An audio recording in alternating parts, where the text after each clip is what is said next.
Morning, everybody. How are you? Jim here, and welcome to a Certainty Studio event. These are the times when I talk about key things which I think are really pertinent to the time of year or whatever issues we're seeing as a group. But welcome, and how are you? Hope you're all well.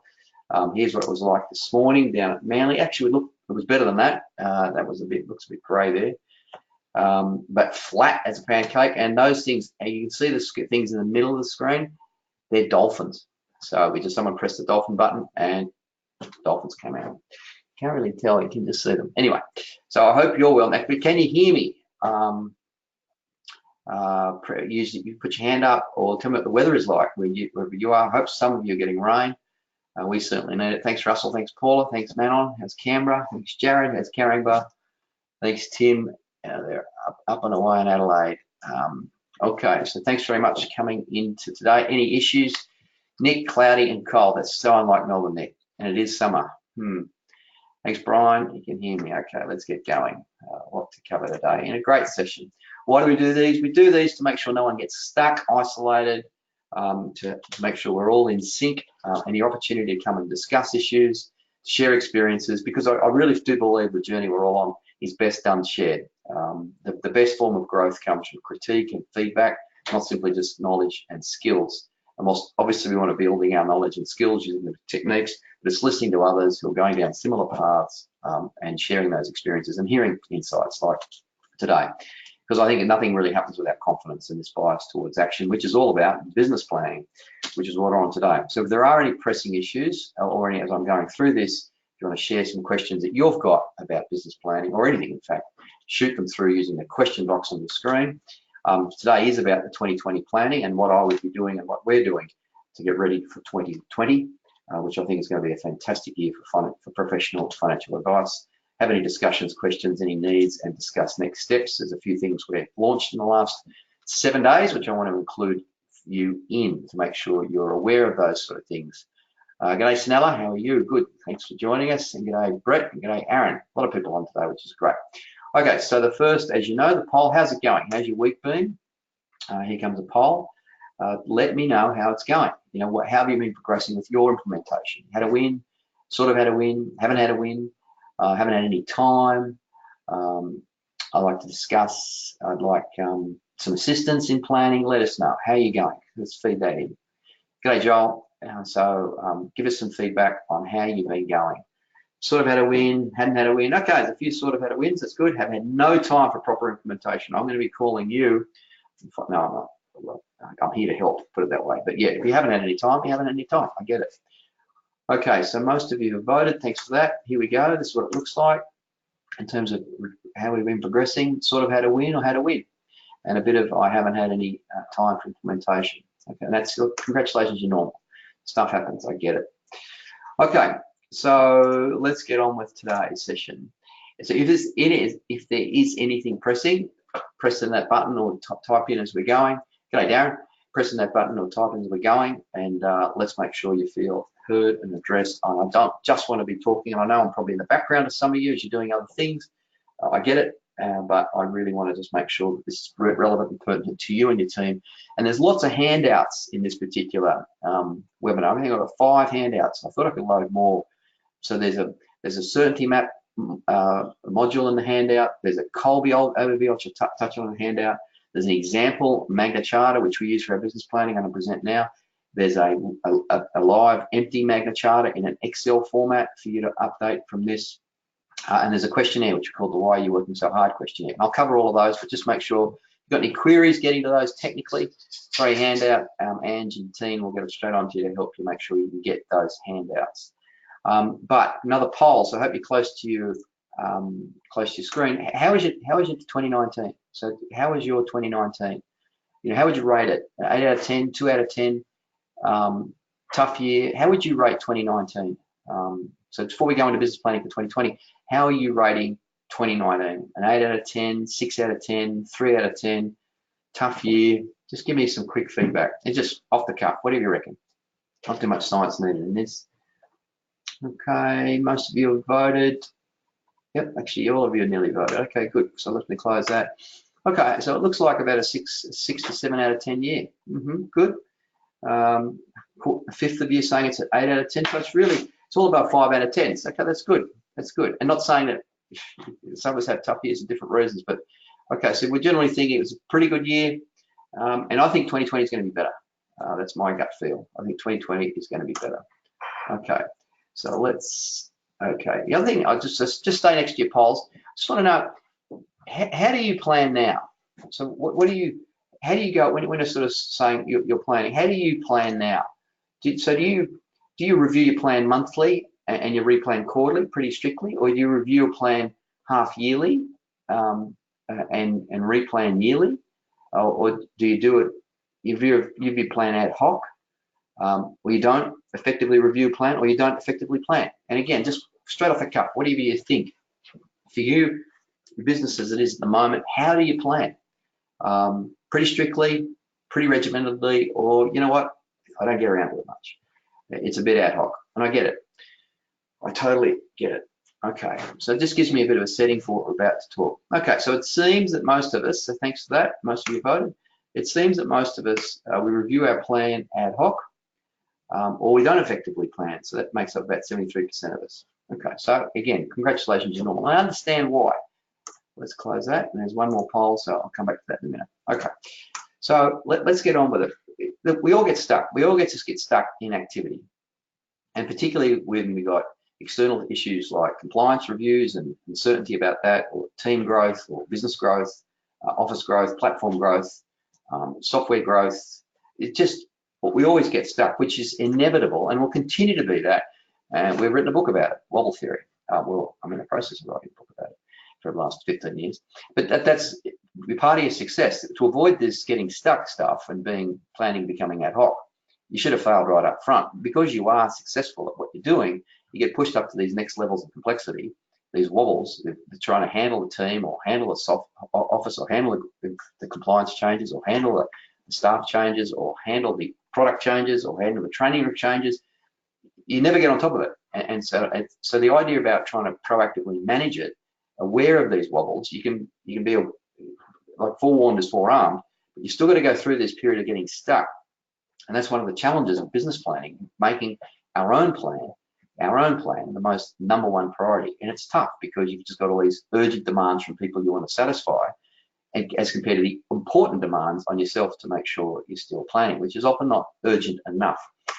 So I guess the key thing we're trying to say, and just like when you started in your business, that was a chasm. You know, you jumped out and started in a new job or started your own firm, and that's the same with business planning. Unless we realize that we need to make a significant change in what we're doing or how we're going about it, the incremental approach to finding time one time, I'll just wait till Christmas, I'll just wait till I get that extra team member, I'll just wait till I do this office move, I'll just wait till I've changed the license, I'll just wait till I talk about this merger. It's this whole treating the business planning process as the chasm, because some things just can't be done in one easy step. And that's the whole idea of business planning. And so we're after, one of the core principles of business planning is the breakthrough. You know, what is the breakthrough? That just like a breakthrough when you first started in business or started in a new role, and breakthroughs can come just upon us, just being opportunistic, or breakthroughs are manufactured and challenged. And that's really the essence of business planning. Finding those breakthroughs, which we learn, gain more insights about what we're capable of. And that's we're trying to bring this consistent, specific, and methodical approach to the manufacturer internally of a breakthrough. And breakthroughs obviously mean different things to different people. The other key thing is our focus. When our focus is always on what the client needs, or what the firm may need, as compared to what we're still trying to do with our business, it's so easy to get overrun by the demands from everyone else that's calling upon us to do the things we're promised to do, as compared to what do we need to do to ensure that the business itself is being going along that line, that path, not making us work ridiculous hours, not making us extend this in a way we don't enjoy, not going down a path with propositions or opportunities that might be good for someone else, not us. So this idea about trying to maintain focus is absolutely core for us to be held accountable to our most important plan, which is our own dreams, hopes, desires, wants in our career or in our business, and this essence of accountability. So hope this is making sense. No one's talking to me yet. Most of you are watching, which is great. So if questions come up, let me know. I've sort of changed this today around a bit, knowing I've already used 10 minutes. And sometimes I go through all the theory and I don't talk enough about the support material. So I want to actually do it around differently. So you do have 5 handouts that you can download anytime during this presentation. If you've got your recording, you can download it anytime, obviously, if you're listening to this later. But it is important to get copies of those to make this a worthwhile exercise sometimes for your planning, either pre-Christmas or post-Christmas.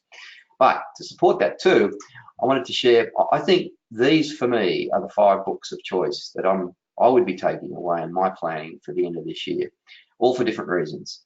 I like the Seth Godin book, Linchpin, for really getting a clear English approach to understanding the role of principal advice. I love the Paradox of Choice book, primarily because that's what our clients face. Most of the complexity in our clients' life are their own internal choices that they have to face in their own business or their own lives, their own retirement, but also then on top of that, the massive level of the choices of their partners or significant others in their life or business partners, and the significant choices put on them by the marketing paraphernalia. Now the choices put on them, the confusion with uncertainty about compliance. They suffer from choice. We all suffer from choice, which I believe is the driving complexity why our clients need us. And so with too much choice, we tend to just stagnate. Great theory, good book, and good outline about the mindsets required when we're talking to clients who fundamentally, despite all the manifestations of other issues, suffer from too much choice. I love the Crucial Accountability book in the line of Crucial Conversations. This gives us the essence and the principles of how we go about planning. This idea about being held accountable to those things important to us. Great by Choice, it's been out for a long time, by Collins. A great book in simply just, I think, business planning. The whole approach to business planning. I talk about being consistent, specific, and methodical, and I got that from Jim Collins. Good book, good thinker, good strategy, and a good. If you're going to business planning sessions, sometimes that book is a good one to set the scene.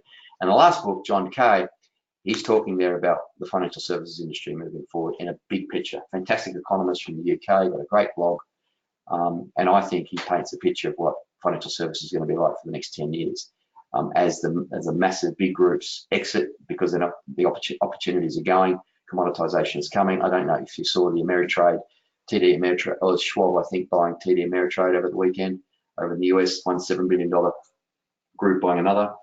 It's just this commoditization of the big guys and the margins they used to make in platforms.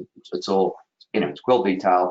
I think it's a great predictor of the future, and that's the market we're going to be moving forward. So that's some thinking and support materials. Other support material I just want to put forward to you is the Colby A for your team. I think as we move into, in some ways, a more volatile but a more opportunistic and a great time next year, I think the Colby A, it's a cheap analysis done on us to understand our biases, particularly you as principal of the firm, understanding the biases that you take to change. What's your natural reaction to change?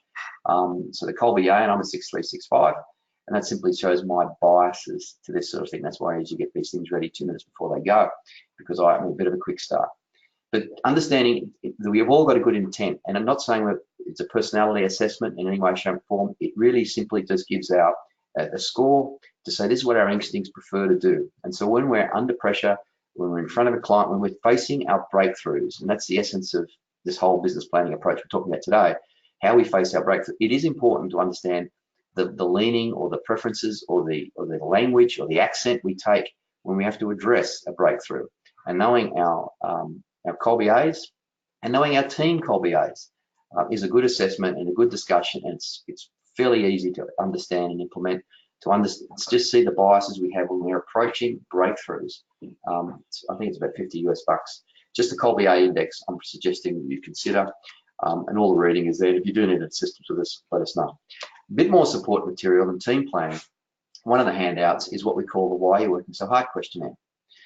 So this is a Word doc, you can load it down.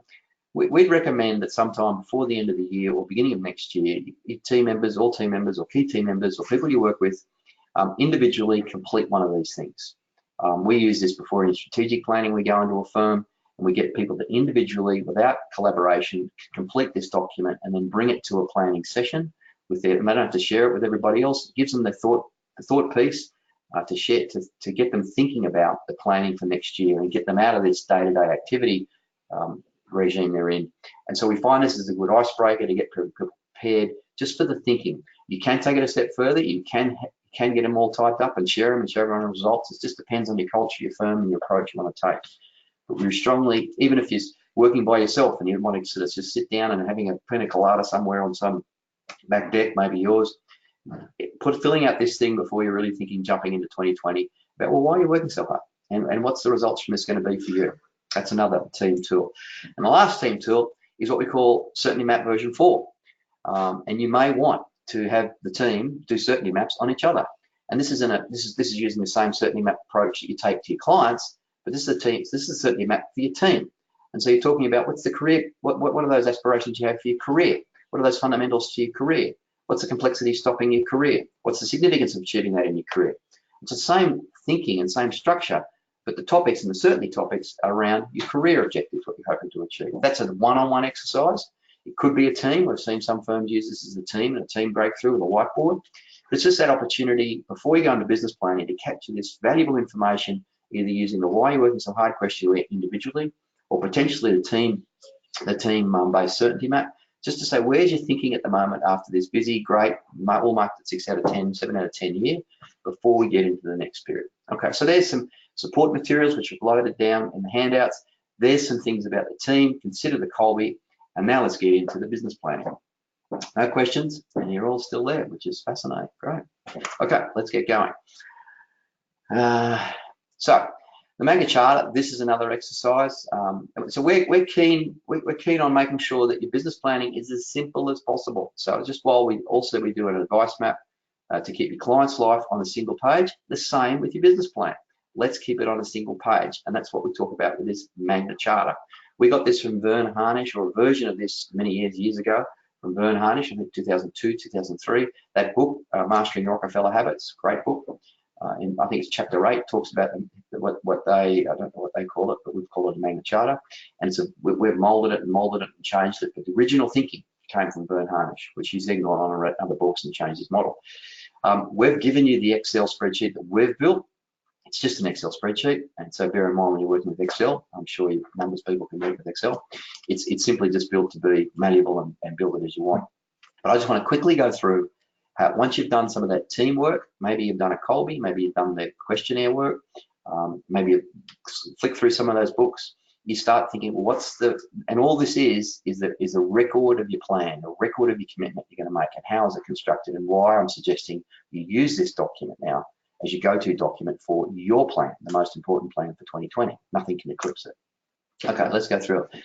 What's step one? Well, step one is the very top bit with your Magna Charta, which is the strengths, weaknesses, opportunities, and trends. And so after going through maybe your individual, why you're working so hard, and going through your own Colbys, or maybe going through the certainty map, or just by yourself reflecting on the year you've had, what are the strengths of the year, what are the weaknesses of the year, what are the opportunities coming up, and what are the trends? And we just put those across the top. That's step one. And that's sort of a scene setter. If you've got a team, ideally you do it as a team and you get those discussions going and you get them up on a whiteboard, you put them back onto the Magna Charta later. And so once a year or once a quarter, how often if you rewrite your Magna Charta, you rewrite that top page. That's step one. Step two, and this is where, step two is saying, what are those, the thing about planning is that plans don't work, but the planning process does. And so plans don't work, and this, well, a lot of writer plans out of date anyway, I get that. But this is where we're trying to be business people, create an advisory business as compared to advisors trying to run a business. And so one of the ideas about being a business person trying to create an advisory business, or a group of business people trying to create an advisory business, is recognize that your plan will go out of date as quickly as your client's SOA in terms of products change, markets change, legislation changes. But the key thing we want for the planning process is, how do we handle the hurdles when you come to a hurdle, when you come to those wobbly periods we talked about.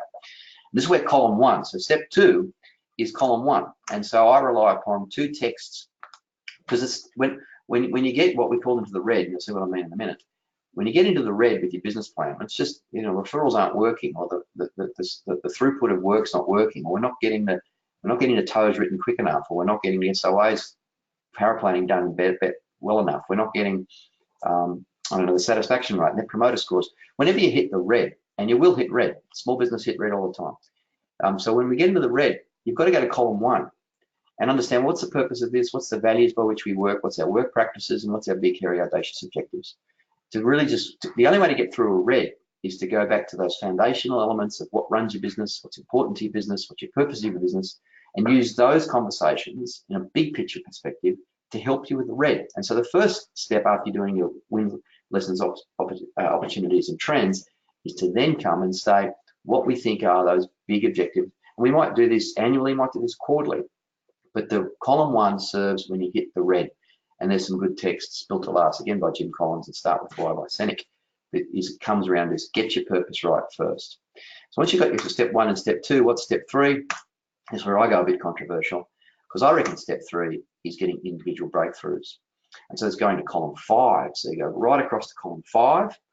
And so after doing all the work you've done, in terms of hopefully before, thinking and reflecting on the year, getting your strengths, weaknesses, opportunities and trends, doing some why you're working so hard questionnaires, maybe Colby, then you sort of say, well, individually, as you can see, this is what column 5 is about. Individually, for everyone in the team, what's your breakthrough that aligns with the career and some of those responses you've made in your why you're working so hard questionnaire, or you put down on your certainty map?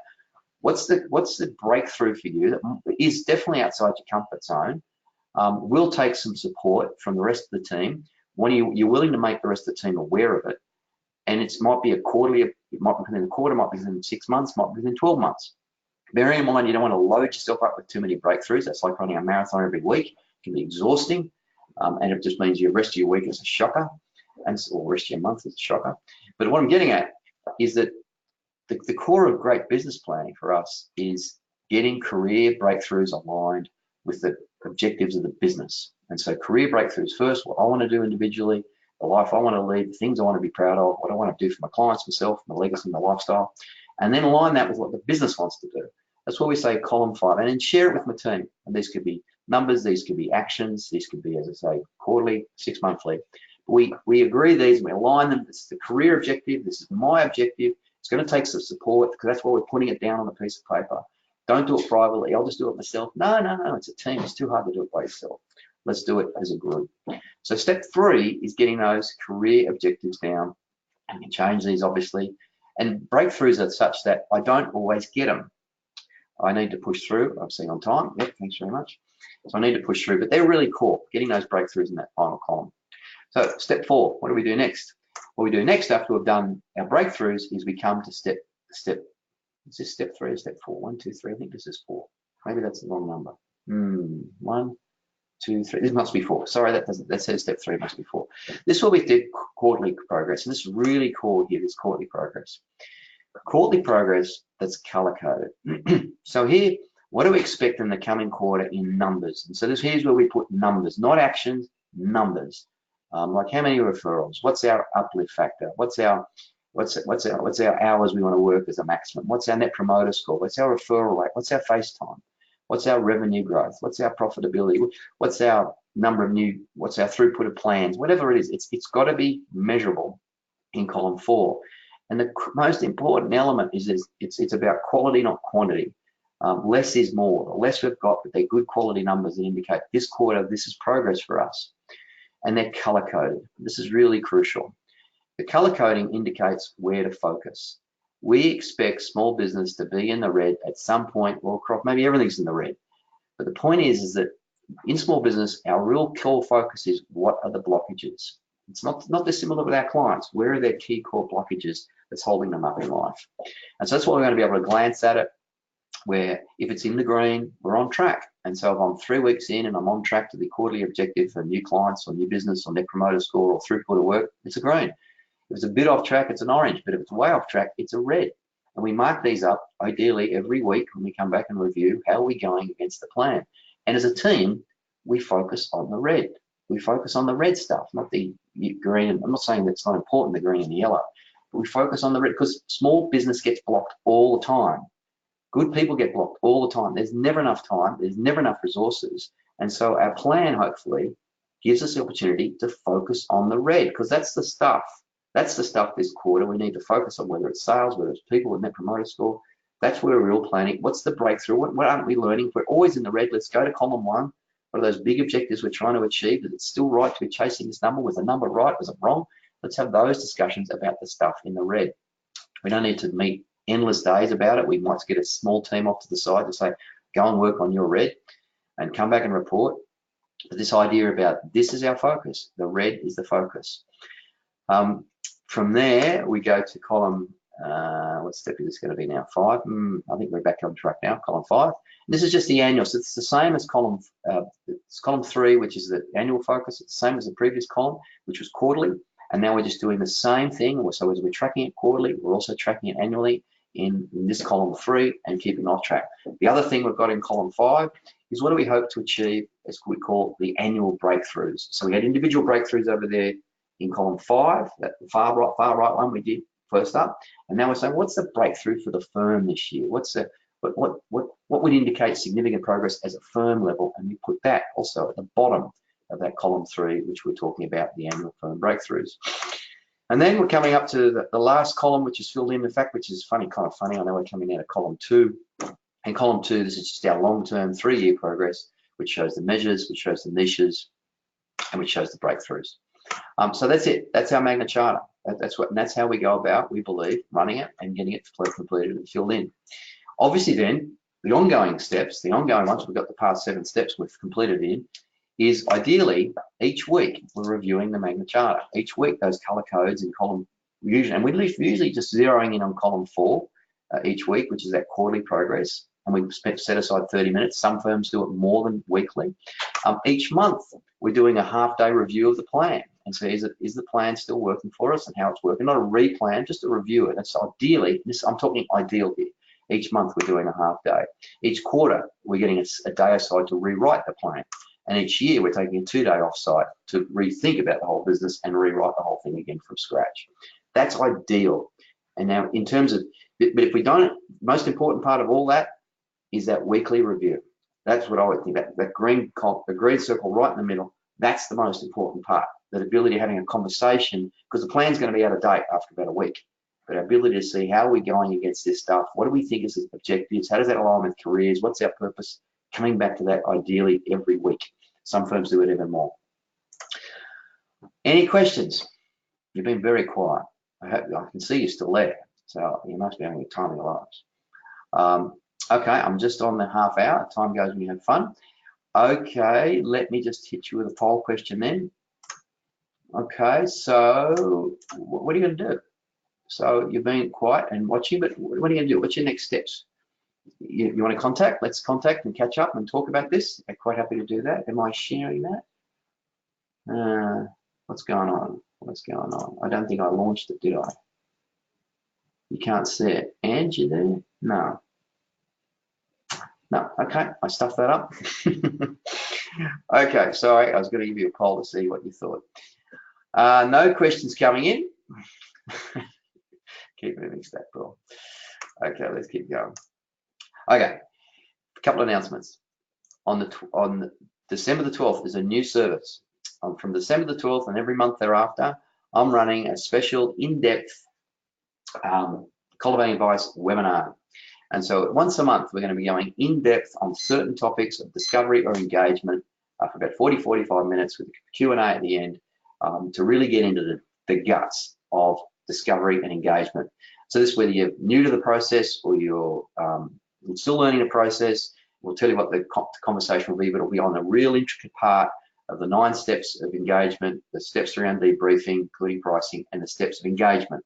That's going to be the central element which we're going to spotlight every month on particular parts, looking at case studies, dissecting it apart, using maybe go-to training as a new module we're considering using to get you engaged every month on the guts of discovery, debriefing, and engaging. The first one starts November the 12th. The agenda is now up on the site, certainlyadvicegroup.com events for the February workshop. So the 20th of February, our pricing workshop, that agenda's already up. Get up there, grab it. It's going to be a great session. Bring your notebooks. This is when we get down and build the spreadsheets, get some sort of base pricing in place for 220 and hear what your peers are charging and how they're going about pricing and setting up their own pricing committees. What is value for you, your clients, your different segments, your minimums, all that sort of stuff. February 20 here in Manly at the Pavilion. Have a look at the agenda. Any questions, let us know. Register. The registration site's already up.